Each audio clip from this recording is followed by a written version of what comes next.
এই দেখুন মানচিত্র, সেখানে বাংলাদেশের খেপুপাড়া থেকে 300 কিলোমিটার দূরে রয়েছে এই ঘূর্ণিঝড়। ক্যানিং থেকে 320 কিলোমিটার দূরে রয়েছে এবং সাগরদ্বীপ থেকে মাত্র 290 কিলোমিটার দূরে রয়েছে এই শক্তিশালী ঘূর্ণিঝড়, যা আজ রাত 11টা থেকে 1টার মধ্যে স্থলভাগে আছড়ে পড়ার কথা এবং ল্যান্ডফল হওয়ার সময় 135 কিলোমিটার প্রতি ঘন্টা সর্বোচ্চ বেগ হতে পারে এই ঘূর্ণিঝড়ের। ইতিমধ্যেই সকাল থেকে কিন্তু আমরা তার প্রভাব লক্ষ্য করতে শুরু করে দিয়েছি। কলকাতায় সকাল থেকেই আকাশ মেঘলা রয়েছে। এই মুহূর্তে তার অবস্থান আপনারা দেখতে পাচ্ছেন। আমাদের রাজ্য থেকে ক্যানিং, সেখানে 320 কিলোমিটার দূরে রয়েছে এই ঘূর্ণিঝড়। সাগরদ্বীপ থেকে 290 কিলোমিটার দূরে রয়েছে। সাগরদ্বীপ থেকে দূরত্ব সবচেয়ে কম এবং বাংলাদেশের খেপুপাড়া, সেখান থেকে 300 কিলোমিটার দূরে রয়েছে এই শক্তিশালী ঘূর্ণিঝড় এবং এই আছড়ে পড়ার পর একটা প্রবল ক্ষয়ক্ষতির সম্ভাবনা রয়েছে, যার জন্য প্রশাসন কিন্তু ইতিমধ্যেই তৎপর হয়েছে। ট্রেন চলাচল, বিমান চলাচলে কিন্তু সতর্কতা জারি করা হয়েছে।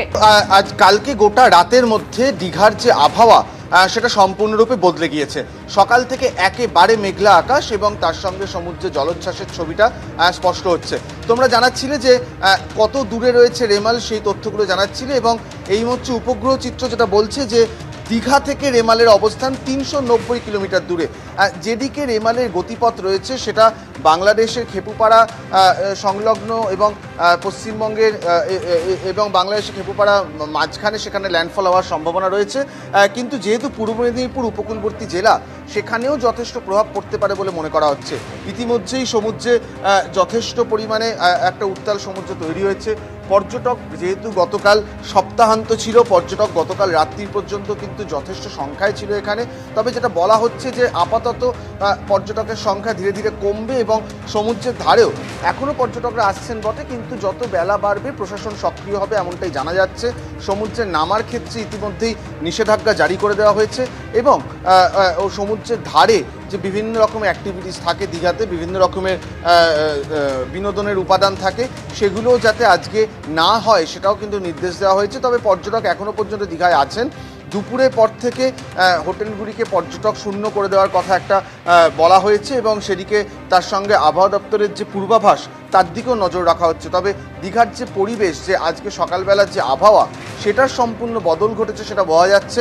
একেবারেই মেঘলা আকাশ, বৃষ্টি শুরু হয়ে গিয়েছে, কখনো জোরে কখনো মাঝারি বৃষ্টি হচ্ছে এবং তার সঙ্গে সমুদ্র গতকাল রাত থেকে রেমালের প্রভাব ইতিমধ্যে কিন্তু টের পাওয়া যাচ্ছে এবং দীঘা থেকে শুরু করে অন্যান্য সমুদ্র তীরবর্তী যে সমস্ত এলাকা রয়েছে সেখানে ইতিমধ্যেই জলোচ্ছ্বাস চোখে পড়ছে। আমি যেখানে দাঁড়িয়ে আছি ফিয়ারলি ঘাট, সেই জায়গার ছবিটা তোমাকে দেখাবো, যেখানে ইতিমধ্যেই সতর্ক হয়েছে প্রশাসন। গতকালই সিদ্ধান্ত নেওয়া হয়েছে, বিজ্ঞপ্তি দিয়ে জানানো হয়েছে আজ অর্থাৎ রোববার গোটা দিন এখানের যে ফেরি যোগাযোগ তা বন্ধ থাকবে, ফেরি চলাচল পুরোপুরি বন্ধ।